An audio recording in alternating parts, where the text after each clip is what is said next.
মানুষই পরিণত করতে পারে নাই। আওয়ামী লীগদেরকে সভ্য মানুষ হিসেবে ওই আওয়ামী লীগ তৈরি করতে পারে নাই। ওই আওয়ামী লীগের নেতারা আওয়ামী লীগের হাজার মানুষদেরকে গুন্ডা বানিয়েছে, জালেম বানিয়েছে, খুনি বানিয়েছে, চাচার বানিয়েছে, চোর ডাকাত বানিয়েছে, লুটেরা বানিয়েছে। ওদের ভালো মানুষ তৈরি করতে পারে নাই। সব নেতাদের দোষ, অন্য কারোর দোষ না। আজকে আবরার ফাহাদকে কেন হত্যা করা হবে? সে কি করেছিল? আবরার ফাহাদকে হত্যা করা হয়েছে। 100 ধর্ষণ করার পরে কেন জাহাঙ্গীর ইউনিভার্সিটি সঞ্চয় পালন করা হবে? কেন শেখ হাসিনা বলবে আমার পিয়ন 500 কোটি টাকার মালিক? টাকা কি আপনার বাবা? এই খেটে খাওয়া মানুষের টাকা। বুঝতে পারেন না আপনি যে খোদা, তার চেয়ে বড় খোদা একজন আছে। নির্বাচনে অংশগ্রহণ করেছিলাম বরিশালে, মেয়র নির্বাচনে। কেন আমাকে আঘাত করতে হবে? কারণটা কি? এমন কি হয়ে গেছে আমাকে আঘাত করতে হবে?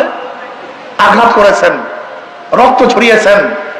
মাত্র 1 বছর আগে আল্লাহকে বলেছিলাম, আল্লাহ এই জালেমের পতন দেখতে চাই, নিজের চোখে পতন দেখতে চাই, নিজের চোখে। মাত্র 1 বছর আগে যখন আওয়ামী লীগ সর্বশ্রেষ্ঠ পাওয়ারফুল এক শক্তি, মহাশক্তি, দেয়ার চেয়ে বড় শক্তি, যখন সমস্ত ক্ষমতা তার কাছে, সমস্ত প্রশাসন তার কাছে, পুলিশ তার কাছে, মিলিটারি আর্মি সব তার কাছে, গোটা প্রশাসন তার, গোটা জনগণ তার।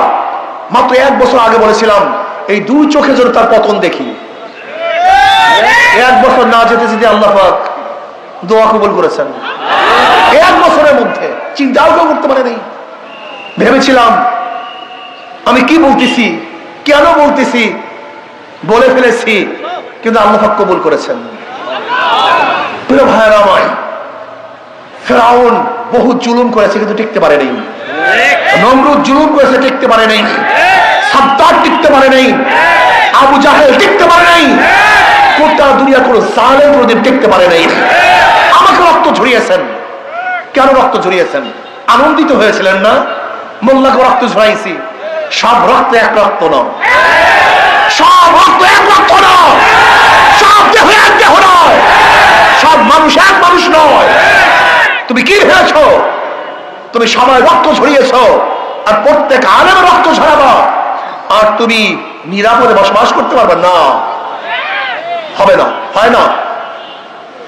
আল্লাহ পাক পতন ঘটিয়েছেন। আজকে শেখ সাহেবকে অপমান করা হচ্ছে। কাদের কারণে? কিসের কারণে? এই দায় দায়িত্ব কে নিবে? আমি মনে করি তার কন্যা শেখ হাসিনাকে দায় দায়িত্ব গ্রহণ করতে হবে। তার মানুষগুলিকে ভালো, রিক্সাওয়ালা, এই শ্রমিক, এই কুলি, এই মজদুরদের ভ্যাট ট্যাক্সের পয়সা দিয়ে আপনার পিয়ন 500 কোটি টাকার মালিক হবে। আর এই দেশের জনগণ তাকিয়ে থেকে দেখবে। যদি অন্ধ হয় তাই দেখতে পারে, যাদের চক্ষু আছে তার কোনোদিন দেখবে না। আপনি কি করেছেন? আপনার বাবার মূর্তির জন্য সরাসরি বক্তৃতা, ওই যখন চুরাইনে মূর্তি তৈরি করবে, আমি কি বলেছিলাম? বক্তৃতা মনে আছে যে 72 বছর পরে যদি লেনিনের মূর্তি মানুষ ক্যারেন দিয়ে সাগরে নিক্ষেপ করতে পারে, আজকে হোক কালকে হোক আপনার বাবার মূর্তিও এদেশের মানুষ ক্যারেন দিয়ে ওই বুড়িগঙ্গা নিক্ষেপ করবে। আপনি শোনেন সেই বক্তৃতা?